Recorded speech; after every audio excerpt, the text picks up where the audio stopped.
Let's dive in and demystify one of Java's core concepts, interfaces. So let me ask you something. Imagine you're building a massive application, right? With a whole team of developers. How in the world do you make sure everyone's code plays by the same rules? That everything behaves in a predictable, standard way? Well, you need some kind of rulebook. And that's exactly what an interface is in Java. Think of it like a contract. When a class signs it, it's making a promise. It has to follow every single rule laid out in that contract. And this one simple idea? It's the secret sauce for building big, stable, and easy to maintain applications. Okay, so let's pop the hood and really look at the terms of this so-called contract. We're gonna figure out what an interface is, what it does, and why it's such a fundamental tool for pretty much any Java developer out there. Now, the textbook definition is that an interface is an abstract type. But, a much better way to think about it is like a blueprint for a house. The blueprint doesn't have any bricks or wood, right? It just tells you, hey, there must be a kitchen here, a bathroom there, and 2 bedrooms. It defines the what, the things that have to exist.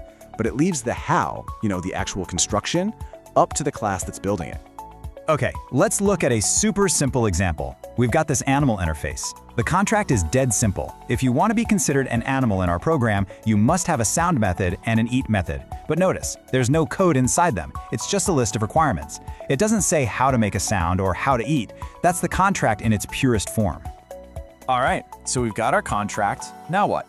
Let's see how a class actually signs on the dotted line and puts this thing into practice. This is where our abstract blueprint starts to turn into a real, living, breathing object. And here we go. Our dog class uses the implements keyword to sign the animal contract. So because it's signed up, it is now legally obligated to provide its own specific version for every single method in that contract. For sound, it says, okay, I'll bark. For eat, it says, I'll eat dog food. See? The contract defined the what, and our dog class is defining the how. Okay, but this is where it gets interesting. This is where the enforcement kicks in. What happens if a class tries to be clever? What if it signs the contract, but, only does half the work? Does it get away with it?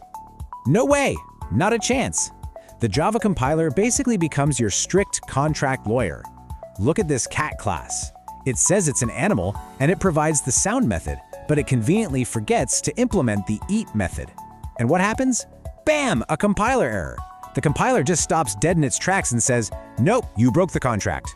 And it's this strictness that guarantees all our animals behave consistently. And hey, here's a really important pro tip, a common gotcha. Methods in an interface are public by default. So when your class implements them, those methods must also be declared as public. You can't try to make them less visible. A lot of people forget this, and it's a super common source of compiler errors. Okay, so we get the what and the how. But why? Why go through all this trouble with contracts and rules? Well, let's get into the real power behind interfaces and the very cool problems they solve so elegantly. The benefits are honestly huge. First, you get abstraction, separating the idea from the implementation. This naturally leads to loose coupling, which is a fancy way of saying your code is more flexible. You can swap out components easily. And on top of that, we get 2 other massive wins, something called polymorphism and a clever way to get around Java's limitations on multiple inheritance. So this right here, this is polymorphism in action. It's a big word that just means many forms. Look at the code. We're creating a variable of type animal, but we're putting a dog object into it, and it works. We can have a method that just asks for any animal. It doesn't care if you give it a dog, a cat, or a fish. As long as that object has signed the animal contract, the method knows it can call sound on it. It's incredibly powerful. Okay, so let's talk about that multiple inheritance thing. You might wonder, why can't a Java class just inherit from 2 different parent classes? Well, it's because of something called the diamond problem. Imagine a class tries to inherit from 2 parents, and both parents have a method with the exact same name. Which one does the child use? It's totally ambiguous. And to avoid that mess, Java just says, nope, you only get 1 parent class. But interfaces give us a brilliant workaround. A single class can implement as many interfaces as it wants. So why does this work? Simple. The interfaces are just blueprints, remember? They don't have any actual code to create a conflict. The class itself is the one that has to write the one and only implementation for all the methods it promised to deliver. So the ambiguity just vanishes. Now, for a long time, that's all interfaces were. Purely abstract contracts. But Java doesn't stand still. As the language evolved, so did interfaces. So let's take a look at the modern interface and how it's changed. Okay, think about this problem for a second. You've got an interface that's been around for years, and it's being used by like hundreds of different classes in your code base. Now, what happens when you need to add a new method to that interface? Uh-oh. Suddenly, all 100 of those classes are broken because they don't have the new method. It's a total maintenance nightmare. Well, starting with Java 8, they came up with a brilliant solution: default methods. A default method is a method inside an interface that actually has a body. It has a default implementation. So now you can add a new method to your old interface, give it a default behavior, and guess what? None of your existing classes break. They just inherit that new default behavior. It's amazing. And later, they even added static and private methods, making interfaces even more useful. Whew, okay. We have covered a ton of ground, from the absolute basics of the interface as a contract all the way to its modern, super flexible features.